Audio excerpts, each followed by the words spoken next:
The sound echoed through the dining room like a gunshot. The sharp sting burned across my cheek as I stumbled backward, my hand instinctively flying to the red Maxwell blooming across my face. The Thanksgiving turkey sat forgotten on the table as 12 pairs of eyes stared at me. Some shocked, others satisfied, all silent. My husband Maxwell stood over me, his hands still raised, chest heaving with rage. "Don't you ever embarrass me in front of my family again," he snarled, his voice dripping with venom. His mother smirked from her chair. His brother chuckled under his breath. His sister rolled her eyes as if I deserved it. But then from the corner of the room came a voice so small yet so sharp it could cut through steel. "Daddy." Every head turned toward my 9-year-old daughter, Emma, who stood by the window with her tablet clutched against her chest. Her dark eyes, so much like mine, held something that made the air in the room shift. Something that made Maxwell's confidence near falter. "You shouldn't have done that," she said, her voice steady and eerily calm for a child. "Because now Grandpa is going to see." The color drained from Maxwell's face. His family exchanged confused glances, but I saw something else creeping into their expressions, a flicker of fear they couldn't yet name. "What are you talking about?" Maxwell demanded, but his voice cracked. Emma tilted her head, studying him with the intensity of a scientist examining a specimen. "I've been recording you, Daddy. Everything for weeks, and I sent it all to Grandpa this morning." The silence that followed was deafening. Maxwell's family began to shift uncomfortably in their chairs, suddenly understanding that something had gone terribly, irreversibly wrong. "He said to tell you," Emma continued, her small voice carrying the weight of impending doom, "that he's on his way." And that's when they started to pale. That's when the begging began. 3 hours earlier, I had been standing in the same kitchen, methodically basting the turkey while my hands shook with exhaustion. The bruise on my ribs from last week's lesson still ached with every movement, but I couldn't let it show. Not with Maxwell's family coming over. Not when any sign of weakness would be seen as ammunition. "Thelma, where the hell are my good shoes?" Maxwell's voice boomed from upstairs, and I flinched despite myself. "In the closet, honey, left side bottom shelf," I called back, my voice carefully modulated to avoid triggering another explosion. Emma sat at the kitchen counter, supposedly doing homework, but I knew she was watching me. She always watched now, those intelligent eyes missing nothing. At 9 years old, she had learned to read the warning signs better than I had. The set of Maxwell's shoulders when he walked through the door. The particular way he cleared his throat before launching into a tirade. The dangerous quiet that preceded his worst moments. "Mom," she said softly, not looking up from her math worksheet. "Are you okay?" The question hit me like a physical blow. How many times had she asked me that? How many times had I lied and said, "Yes, everything was fine. Daddy was just stressed." Adults sometimes disagreed, but it didn't mean anything. "I'm fine, sweetheart," I whispered, the lie bitter on my tongue. Emma's pencil stilled. "No, you're not." Before I could respond, Maxwell's heavy footsteps thundered down the stairs. "Thelma, the house looks like garbage. My mother is going to be here in an hour, and you can't even." He stopped mid-sentence when he saw Emma watching him. For a brief moment, something that might have been shame flickered across his features, but it was gone so quickly I might have imagined it. "Emma, go to your room," he said tersely. "But Dad, I'm doing homework like you." "Yeah." Emma gathered her books slowly, deliberately. As she passed by me, she squeezed my hand, a tiny gesture of solidarity that nearly broke my heart. At the kitchen doorway, she paused and looked back at Maxwell. "Be nice to Mom," she said simply. Maxwell's jaw tightened. "Excuse me. She's been cooking all day, even though she's tired. So just be nice." The audacity of a 9-year-old standing up to her father left Maxwell momentarily speechless. But I saw the dangerous flash in his eyes, the way his hands clenched into fists. "Emma, go," I said quickly, trying to defuse the situation. She nodded and disappeared upstairs, but not before I caught the determined set of her jaw, so much like my father's when he was preparing for battle. "That kid is getting too mouthy," Maxwell muttered, turning his attention back to me. "You're raising her to be disrespectful." "She's just protective," I said carefully. "She doesn't like seeing." "Seeing what?" His voice dropped to that dangerous whisper that made my blood run cold. Are you telling her stories about us, Thelma? No, Maxwell, I would never. Because if you're poisoning my daughter against me, there will be consequences. His daughter. As if I had no claim to the child I'd carried for 9 months, nursed through every illness, held through every nightmare. The doorbell rang, saving me from having to respond. Maxwell straightened his tie and transformed instantly into the charming husband and son his family knew and loved. The switch was so seamless it was terrifying. Showtime, he said with a cold smile. Remember, we're the perfect family. Maxwell's family descended on our home like a swarm of well-dressed locusts, each carrying their own arsenal of passive-aggressive comments and thinly veiled insults. His mother, Jasmine, swept in first, her critical gaze immediately scanning the house for flaws. "Oh, Thelma dear," she said in that syrupy tone that dripped with condescension. "You've done something with the decorations. How rustic." I'd spent 3 days perfecting those decorations. Maxwell's brother Kevin arrived with his wife Melissa, both sporting designer clothes and superior smirks. "Smells good in here," Kevin said, then added under his breath, "for once." The real barb came from Maxwell's sister, Florence, who made a show of hugging me while whispering, "You look tired, Thelma. Are you not sleeping well? Maxwell always says, stressed wives age faster." I forced a smile and nodded, playing my role in this twisted theater. But I noticed Emma standing in the doorway, her tablet in her hands, those sharp eyes cataloging every slight, every cruel comment, every moment her father failed to defend me. Throughout dinner, the pattern continued. Maxwell basked in his family's attention, while they systematically diminished me with surgical precision. "Tchim's always been so simple," Jasmine said while cutting her turkey. "Not much education, you know. Maxwell really married down, but he's such a good man for taking care of her." Maxwell didn't contradict her. He never did. "Remember when Thelma tried to go back to school?" Florence laughed. "What was it?" "Nursing." Maxwell had to put his foot down. Someone needed to focus on the family. That wasn't how it happened. I'd been accepted into a nursing program, had dreams of financial independence, of a career that mattered. Maxwell had sabotaged my application, told me I was too stupid to succeed, that I'd embarrass him by failing. But I said nothing. I smiled and refilled their wine glasses and pretended their words didn't slice through me like broken glass. Emma, however, had stopped eating entirely. She sat rigid in her chair, her small hands clenched in her lap, watching her father's family tear her mother apart piece by piece. The breaking point came when Kevin started talking about his wife's new promotion. "Melissa's making partner at her firm," he announced proudly. "Of course, she's always been the ambitious type, not content to just exist." The word exist hung in the air like a slap. Even Melissa looked uncomfortable with her husband's cruelty. "That's wonderful," I said genuinely, because despite everything, I was happy for any woman succeeding in her career. "It is," Jasmine chimed in. "It's so refreshing to see a woman with actual drive and intelligence. Don't you think so, Maxwell?" Maxwell's eyes met mine across the table, and I saw the calculation there. The choice between defending his wife or maintaining his family's approval. He chose them. He always chose them. "Absolutely," he said, raising his glass. "To strong, successful women." The toast wasn't for me. It was never for me. I excused myself to the kitchen, needing a moment to breathe, to collect the pieces of my dignity that lay scattered across the dining room floor. Through the doorway, I could hear them continuing their assault in my absence. "She's gotten so sensitive lately," Maxwell was saying. "Honestly, I don't know how much more drama I can take." "You're a saint for putting up with it," his mother replied. That's when Emma's voice cut through their laughter like a blade. "Why do you all hate my mom?"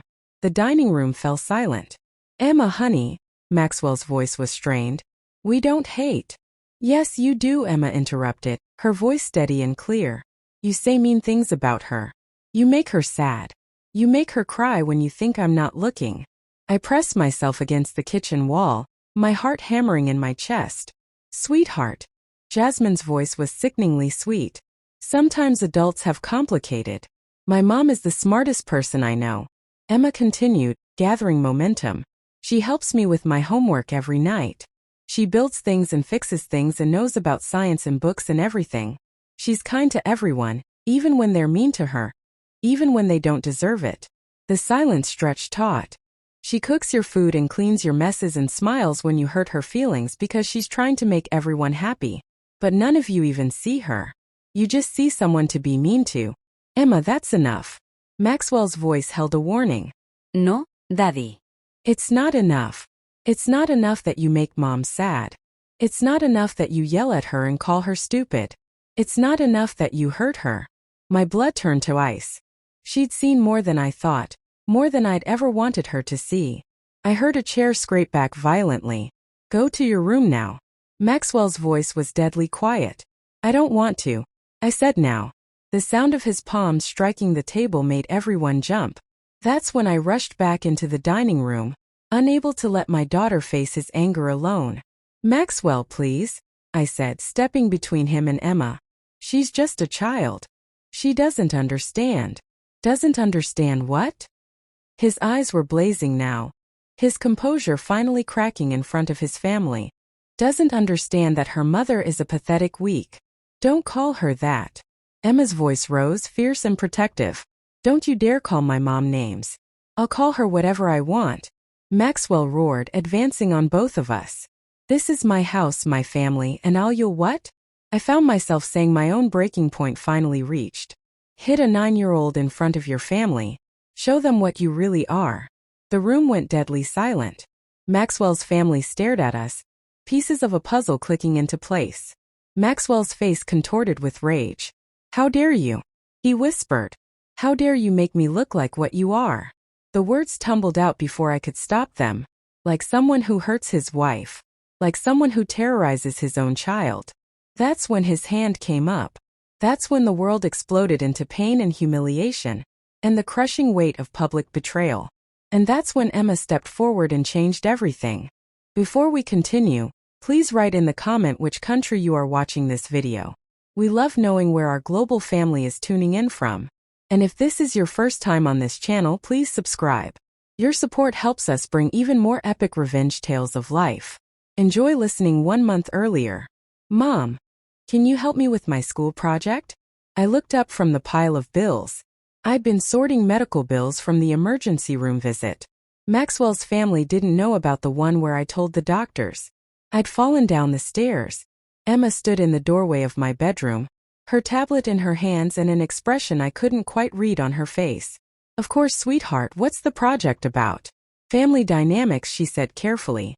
We have to document how families interact and communicate. Something in her tone made me uneasy. What do you mean document? Take videos, record conversations, show examples of how family members treat each other. Her eyes met mine, dark and serious. Mrs. Andre says it's important to understand what healthy families look like versus other kinds. My heart clenched. Emma's teacher had always been perceptive, always asked the right questions when Emma came to school with shadows under her eyes or flinched when adults raised their voices. Emma, I began carefully. You know that some things that happen in families are private, right? Not everything needs to be shared or recorded. I know, she said. But there was something in her voice, a determination that reminded me so strongly of my father, it took my breath away. But Mrs. Andre says documenting things can be important for understanding, for protection. The word protection hung between us like a loaded weapon.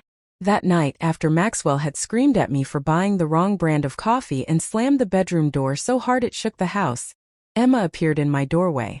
Mom, she whispered. Are you okay? I was sitting on my bed holding an ice pack to my shoulder where he'd grabbed me, leaving finger-shaped bruises that would be hidden under long sleeves tomorrow. I'm fine, baby. I lied automatically. Emma stepped into the room and closed the door softly behind her. Mom, I need to tell you something. Something in her voice made me look up. She seemed older suddenly, carrying a weight no child should bear. I've been thinking, she said, climbing onto the bed beside me, about my project about families. Emma, I know Daddy hurts you, she said quietly, the words falling between us like stones into still water. I know you pretend he doesn't, but I know. My throat closed. Sweetheart, sometimes adults. Mrs. Andre showed us a video. Emma interrupted about families where people get hurt. She said if we ever see anything like that, we should tell someone. Someone who can help. Emma, you can't. I've been recording, Mom. The words hit me like a physical blow. What? Emma's small hands trembled as she held up her tablet. I've been recording him when he's mean to you. When he yells and when he hurts you. I have videos, Mom. Lots of them. Horror and hope poured in my chest. Emma, you can't if your father finds out. He won't, she said with frightening certainty. I'm careful. I'm really careful.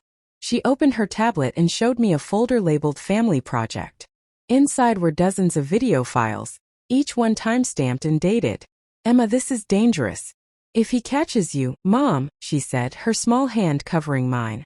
I won't let him hurt you anymore. I have a plan. The look in her eyes, ancient and determined and absolutely fearless, chilled me to the bone. What kind of plan? Emma was quiet for a long moment, her fingers tracing patterns on the bedspread. Grandpa always said that bullies only understand one thing. My father, of course, Emma adored my father, called him every week, listened with rapt attention to his stories about leadership and courage and standing up for what's right. He was a colonel in the army, a man who commanded respect, and had never backed down from a fight in his life. Emma, you can't involve Grandpa. This is between your father and me. No, it's not, she said firmly. It's about our family, our real family. And Grandpa always says family protects family. Over the next month, I watched my 9-year-old daughter become someone I barely recognized. She was still sweet, still my baby, but there was a steel in her spine that hadn't been there before. She moved through the house like a tiny soldier on a mission, documenting every cruel word, every raised hand, every moment Maxwell showed his true nature. She was careful, devastatingly careful. The tablet was always positioned innocuously, propped against books or hidden behind picture frames. She never filmed for long, just captured the worst moments and then stopped. Maxwell never suspected that his own daughter was building a case against him. Piece by damning piece. I tried to stop her twice. The first time she simply said, Mom, someone has to protect us. The second time she showed me a video of Maxwell shoving me into the refrigerator so hard it left a dent in the door. Look at yourself, she said quietly. Look how small you make yourself. Look how scared you are. In the video, I was indeed cowering, trying to make myself invisible as Maxwell towered over me. His face twisted with rage over something trivial. I'd forgotten to buy his specific brand of beer. This isn't love, Mom, Emma said with heartbreaking wisdom. Love doesn't look like this. 2 weeks before Thanksgiving, Emma made her first call to Grandpa. I only found out because I walked into her room to say goodnight and heard her small voice through the door. Grandpa, what would you do if someone was hurting Mom? My blood froze. I pressed my ear to the door, holding my breath. What do you mean, sweetheart? My father's voice was gentle but alert, the way it got when he sensed trouble. Just hypothetically. Someone was being mean to her. Really mean. What would you do? There was a long pause. Emma, is your mom okay? Is someone bothering her? It's just a question, Grandpa. For my school project. Another pause. Well, hypothetically, anyone who hurt your mother would have to answer to me. You know that, right? Your mom is my daughter and I will always protect her. Always. Even if it was someone in our family. Especially then, my father's voice was steel. Family doesn't hurt family, Emma. Real family protects each other. Okay, Emma said, and I could hear the satisfaction in her voice. That's what I thought. The next morning, Emma showed me a text message on her tablet. She'd sent my father a simple note, starting to worry about Mom. Can you help? His response was immediate. Always. Call me anytime. I love you both. He's ready, Emma said simply. Ready for what? Emma looked at me with those ancient eyes. To save us. The morning of Thanksgiving, Emma was unusually calm. While I rushed around making last-minute preparations, she sat at the breakfast table methodically eating her cereal and watching Maxwell with an intensity that should have been disturbing in a child. Maxwell was already on edge. His family's visits always brought out the worst in him. The need to appear in control, the pressure to maintain his image as the successful patriarch. He'd already snapped at me 3 times before 9 a.m. Once for using the wrong serving spoons and twice for breathing too loudly. Remember, he said, straightening his tie in the hallway mirror. Today we are the perfect family. Loving husband, devoted wife, well-behaved child. Can you manage that, Thelma? Yes, I whispered. And you? He turned to Emma. No more of that attitude you've been showing lately. Children should be seen and not heard when the adults are talking. Emma nodded solemnly. I understand, Daddy. Something about her easy compliance should have warned him. But Maxwell was too focused on his own performance to notice the calculating look in his daughter's eyes. His family arrived in waves, each member bringing their own special brand of toxicity. They settled into our living room like they owned it, immediately beginning their ritual of subtle humiliation. Thelma, dear, Jasmine said, accepting a glass of wine. You really should do something about these gray roots. Maxwell works so hard to provide. The least you could do is take care of yourself. Maxwell laughed. Actually laughed. Mom's right. I keep telling her she's letting herself go. I felt the familiar burn of shame, but when I glanced at Emma, I saw her small fingers moving across her tablet screen. I'm sure she was recording. The afternoon continued in much the same vein. Every time I entered a room, the conversation would shift to subtle digs about my appearance, my intelligence, my worth as a wife and mother. And every time Maxwell either joined in or remained silent, his complicity more devastating than outright cruelty. But Emma was documenting it all. During dinner, as Maxwell carved the turkey with theatrical precision, his family launched into their most vicious attack yet. You know, Kevin said Melissa and I were just saying how lucky Maxwell is that you're so accommodating, Thelma. Some wives would make a fuss about, well, everything. What do you mean? I asked, though I knew I shouldn't have. Florence giggled. Oh, come on. The way you just take everything. Never fight back. Never stand up for yourself. It's almost admirable how completely you've surrendered. She knows her place, Maxwell said, and the cruel satisfaction in his voice made something inside me finally snap. Pie place, I repeated, my voice barely above a whisper. Thelma. Maxwell's voice held a warning, but I couldn't stop. 3 years of accumulated humiliation, of swallowed pride, of protecting my daughter from a truth that was destroying us both. It all came pouring out. My place is to cook your food and clean your messes and smile while your family tells me how worthless I am. My place is to disappear while you take credit for everything I do and blame me for everything that goes wrong. Maxwell's face went white then red. Thema stopped. Now my place is to pretend I don't see Emma watching while you. That's when he stood up. That's when his hand came up. That's when everything changed forever. The slap echoed through the room like thunder. Time seemed to slow as I stumbled backward, my cheek burning, my vision blurring with tears of pain and shock. But it wasn't the physical pain that destroyed me. It was the look of satisfaction on his family's faces. The way they nodded as if I'd finally gotten what I deserved. Maxwell stood over me, breathing hard, his hands still raised. Don't you ever embarrass me in front of my family again. He snarled. The dining room was silent except for the sound of my ragged breathing and the tick of the grandfather clock in the corner. 12 pairs of eyes stared at me, some shocked, others satisfied, all waiting to see what would happen next. That's when Emma stepped forward. Daddy. Her voice was so calm, so controlled that it sent chills down my spine.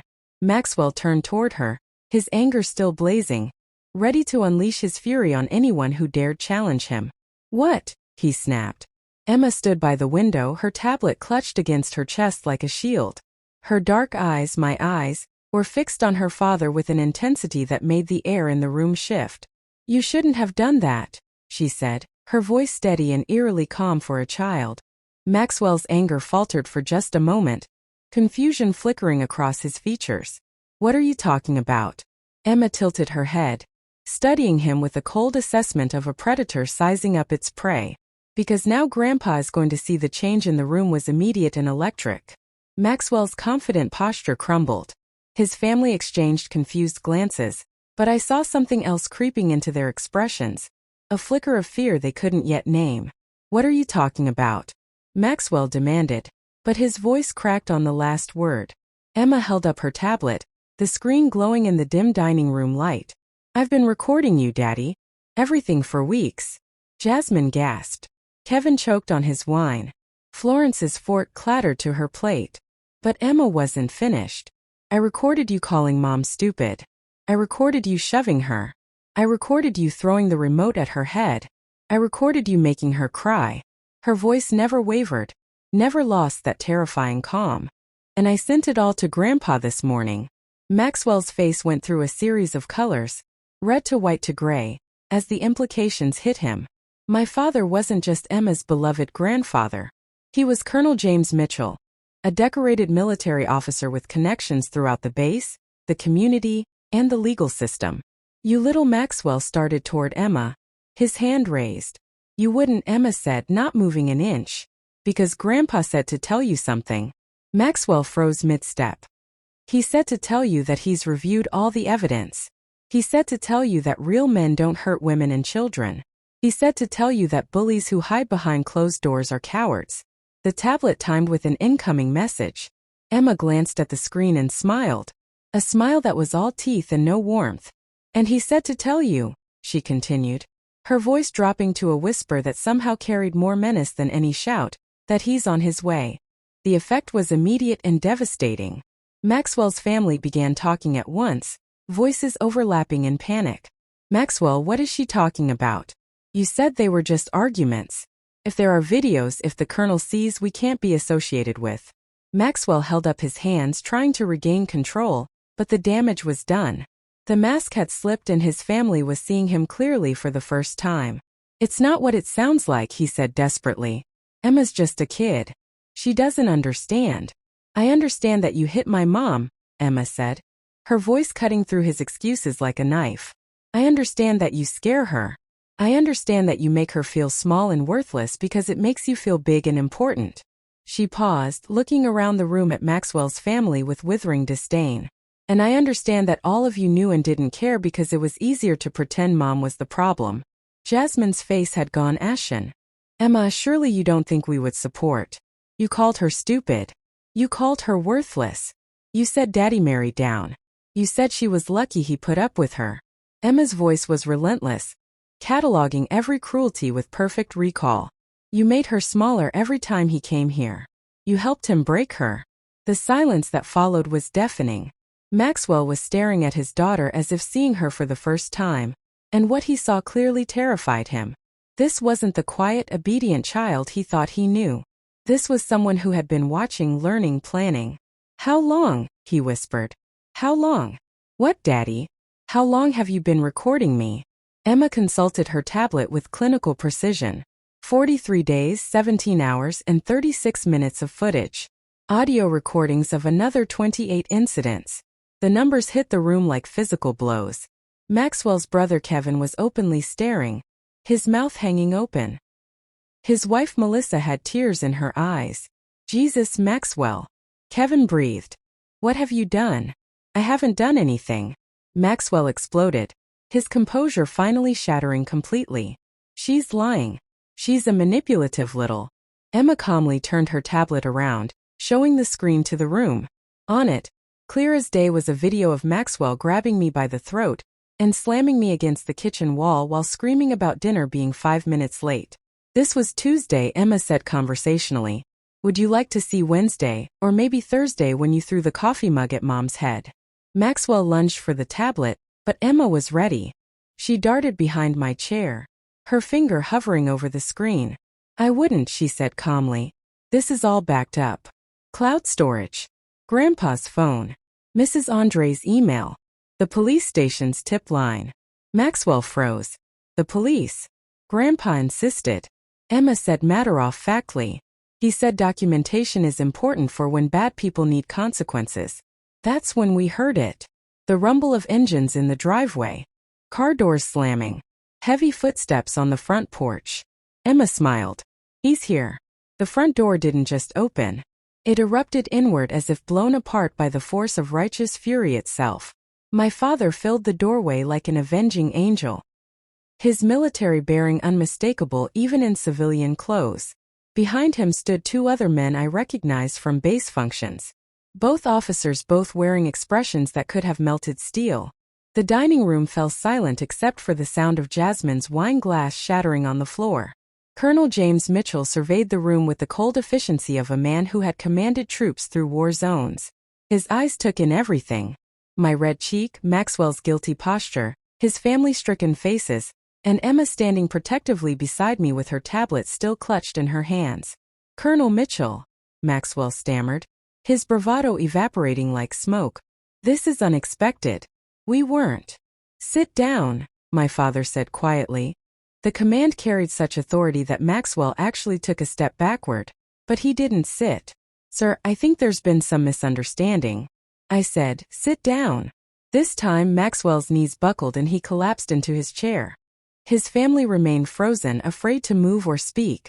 My father stepped into the room, his companions flanking him like honor guards. Emma, he said gently, his voice transforming completely when he addressed his granddaughter. Are you all right? Yes, Grandpa, she said, running to him. He scooped her up in one arm while keeping his lethal gaze fixed on Maxwell. And your mother? Emma's eyes flicked to my burning cheek. She's hurt, Grandpa, again. The temperature in the room seemed to drop 10 degrees. My father set Emma down carefully and approached me, his trained eyes cataloging every visible injury with clinical precision. When he gently touched my cheek, examining the handprint Maxwell had left there, his jaw clenched so tight I heard his teeth grind. How long? He asked quietly. Dad, how long, Thelma? I couldn't lie to him. Not with Emma watching, not with the evidence displayed so clearly on my face. 3 years. The words hung in the air like an execution sentence. My father turned slowly to face Maxwell, and I had never seen him look more dangerous. Not in combat photos, not in his most intimidating military portraits. Nothing compared to the controlled fury radiating from him now. 3 years, he repeated, his voice conversational. 3 years you've been putting your hands on my daughter. Sir, it's not what you think, Maxwell began. 3 years you've been terrorizing my granddaughter. I never touched Emma. I would never. You think because you didn't hit her you didn't hurt her? My father's voice rose slightly and Maxwell actually whimpered. You think a child can watch her mother being abused and not be damaged? You think what you've done to this family isn't a crime against that little girl? Maxwell's mother finally found her voice. Colonel Mitchell, surely we can discuss the civilized adults. My father's gaze shifted to her, and she immediately fell silent. Mrs. Whitman, he said politely, your son has been physically and emotionally abusing my daughter while you sat in this very room and called her worthless. Your entire family has enabled and encouraged his behavior. You are complicit in every bruise, every tear. Every night my granddaughter went to bed afraid. Jasmine's face crumpled. We didn't know. You knew, Emma said quietly from beside me. Why, Kane, you just didn't care because it wasn't happening to you. One of my father's companions, a man I recognized as Major Reynolds, stepped forward and placed a tablet on the dining table. We've reviewed all the evidence, he said formally. Video documentation of domestic violence, audio recordings of threats and verbal abuse, photographic evidence of injuries, medical records showing repeated accidents. Maxwell's face had gone completely white. Those are private medical records. You can't. Your wife signed releases for everything. Major Reynolds continued calmly, retroactively dating back 3 years. She has the right to share her own medical information, especially when it documents crimes against her. Crime. Maxwell's voice cracked. My father stepped closer to Maxwell's chair, his presence overwhelming. Assault and battery, domestic violence, terroristic threatening, harassment, intimidation of witnesses. Maxwell looked confused. Your daughter, your wife, anyone who saw the bruises and injuries you caused. My father's voice was clinical now, methodical. Emma's teacher reported her concerns to Child Protective Services last month. There's already an open file. The room was spinning. I had no idea Emma's teacher had taken it that far. Had no idea there were official records, formal complaints. The question, my father continued, is what happens next? Maxwell's family was exchanging panicked glances, finally understanding the magnitude of the situation they'd helped create. What do you want? Maxwell whispered, and the desperation in his voice was almost pathetic. My father smiled, but there was no warmth in it. What I want is to take you outside and show you exactly what it feels like to be helpless and afraid. What I want is to make you understand the terror you've put my family through. Maxwell shrank deeper into his chair. But what I'm going to do, my father continued, is let the law handle you. Because unlike you, I believe in justice, not revenge. He nodded to his other companion, who I now recognized as Captain Torres from the base legal office. She stepped forward with a folder in her hands. Mr. Whitman, she said formally, I'm here to serve you with a temporary restraining order. You are ordered to have no contact with your wife or daughter. You are ordered to vacate this residence immediately. This is my house." Maxwell exploded, desperation making him stupid. "Actually, Captain Torres consulted her papers. The house is in both your names, but given the circumstances and the evidence of domestic violence, your wife has been granted temporary exclusive occupancy." Maxwell turned to his family looking for support, but found only horrified faces turned away from him. "Mom," he pleaded. "You can't believe. I've seen the videos, Maxwell," Jasmine said quietly, tears streaming down her face. "We all have. Your grandfather would be ashamed." Kevin stood up slowly, his face gray. "Melissa and I need to leave. We can't be associated with this. You're my family." Maxwell shouted, his voice breaking. "No," Florence said, standing as well. "Family doesn't do what you've done. Family protects each other." As Maxwell's relatives filed out of the house like Moors leaving a funeral, my father turned his attention to Emma and me. "Pack a bag," he said gently. "Both of you, you're coming home with me tonight." "But this is our home," I protested weakly. "This was your prison," Emma said with startling clarity. "Grandpa's house is home." Maxwell was still sitting at the table, staring at the wreckage of his life. "Thelma," he said desperately, "please, I can change. I can get help. Don't destroy our family." "Over. Over what?" I found my voice finally, the words coming stronger than they had in years. "Over you hitting me. Over you terrorizing our daughter. Over 3 years of making us afraid to breathe wrong. It wasn't that bad." "Daddy," Emma interrupted, her voice sad now instead of angry. "I have 43 days of recordings that say it was exactly that bad." Maxwell looked at his daughter, really looked at her, and seemed to finally understand what he had lost. Not just a wife, not just a house, but the respect and love of the one person who should have looked up to him most. "Emma, I'm your father," he said brokenly. "No," she said with devastating finality. "Fathers protect their families. Fathers make their children feel safe. You're just the man who used to live here." 6 months later, Emma and I sat in our new apartment, small but bright with windows that let in actual sunlight and doors that we could lock without fear of who might come through them. The restraining order had held. Maxwell had been convicted on multiple charges and sentenced to 2 years in prison, followed by mandatory anger management and supervised visitation with Emma. Emma hadn't asked to see him yet. The divorce had been swift and decisive. Maxwell's family, horrified by the public nature of his crimes and terrified of their own legal exposure, had pressured him not to contest anything. I got the house, which I immediately sold. I got half of everything plus substantial support payments. More importantly, I got my life back. "Mom," Emma said from her spot on the couch where she was doing homework. "Mrs. Andre wants to know if you'll speak to her class about resilience." I looked up from my nursing textbooks. Yes, I was finally pursuing that degree Maxwell had convinced me I was too stupid to earn. What would I say? Emma considered this seriously. Maybe that being strong doesn't mean staying quiet. Maybe that protecting someone sometimes means being brave enough to ask for help. My 9-year-old daughter, who had orchestrated the downfall of a grown man through pure strategic thinking and unwavering determination, was giving me advice about courage. "What about you?" I asked. "Are you okay with everything that happened?" Emma sat down her pencil and looked at me with those ancient eyes that had seen too much but somehow remained clear and hopeful. "Mom, do you remember what you used to say when I had nightmares? You tell me that brave people aren't the ones who aren't scared. Brave people are the ones who are scared but do the right thing anyway."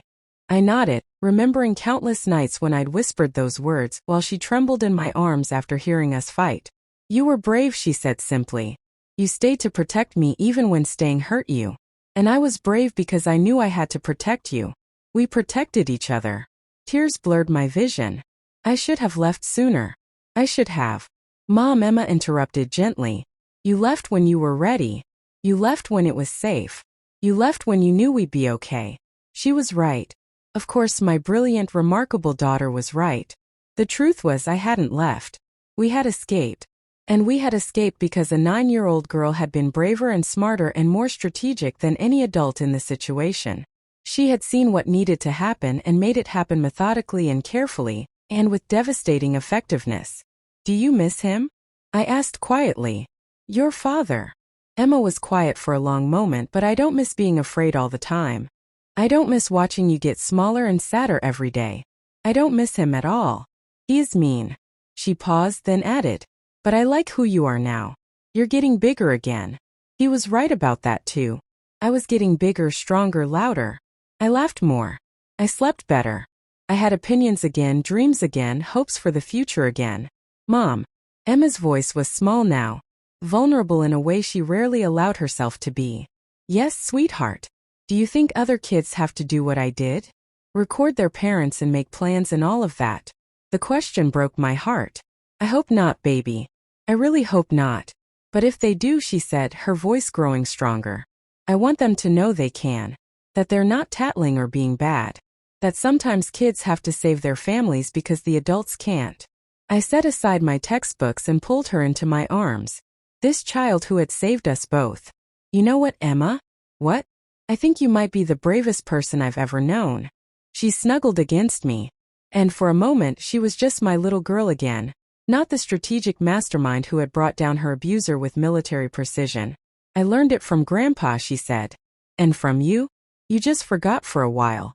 Outside our apartment windows the sun was setting, painting the sky in brilliant oranges and pinks. Tomorrow I had classes and Emma had school. And we both had therapy appointments where we continued to process everything that had happened. But tonight we were safe. We were free. We were home. And Maxwell was exactly where he belonged, paying the consequences for his choices, stripped of his power, his family, and his victims. Sometimes justice looks like a 9-year-old girl with a tablet and a plan. Sometimes revenge is just letting the truth speak for itself. 3 years later, Em is now 12. I still have all the videos. Mom thinks I deleted them after the trial, but I didn't. They're stored in 3 different places now, encrypted and password protected. Mrs. Andre, who's now Principal Andre, taught me about digital security and evidence preservation. She says, I have good instincts for justice. Mom graduated nursing school last year. She works in the emergency room now, helping other people who come in with accidents and falls. She's good at seeing the signs, good at asking the right questions, good at helping people find their courage. She tells them about a little girl who saved her family with an iPad and a lot of patience. Grandpa says, I have the makings of a good soldier. He's teaching me about leadership and strategy, and standing up for people who can't stand up for themselves. Maxwell, I don't call him Dad anymore, and he knows better than to ask me to. Gets out of prison next year. He writes me letters sometimes asking for forgiveness, asking for a chance to be a father again. I don't write back. Mom says I might change my mind when I'm older, when I have more perspective. Maybe she's right, but right now I remember everything. I remember being 9 years old and watching my mother shrink a little more each day. I remember making a choice to save us both. And I remember that bullies only understand consequences. He had 3 years to learn what consequences feel like. Whether that's enough time for him to become a better person, well, that's up to him, but he'll never get the chance to hurt us again. I made sure of that. Sometimes at school, kids ask me about what happened. The story made the local news for a while. 9-year-old documents father's abuse leads to conviction. Most kids think it's cool that I helped catch a bad guy. Some kids ask me if I feel bad about getting my dad in trouble. I tell them I didn't get him in trouble. He got himself in trouble by making bad choices. I just made sure those choices had consequences. Mrs. Andre says that's a very mature way to think about it. Mom says that's a very you way to think about it. Grandpa says that's a very Mitchell way to think about it. Mitchells protect their own and they don't back down from bullies. I think they're all right. Last week, a girl in my class told me her stepdad hits her mom. She asked me what she should do. I gave her my old tablet, the one with a good camera, and taught her how to use the recording app. Just remember, I told her, you're not tattling. You're gathering evidence, and evidence is power. She nodded very seriously, the way I probably looked when I was 9 and making my own plans. Will you help me? She asked.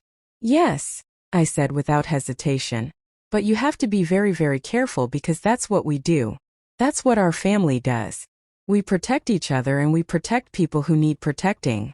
And bullies learn that the Mitchell family doesn't forget.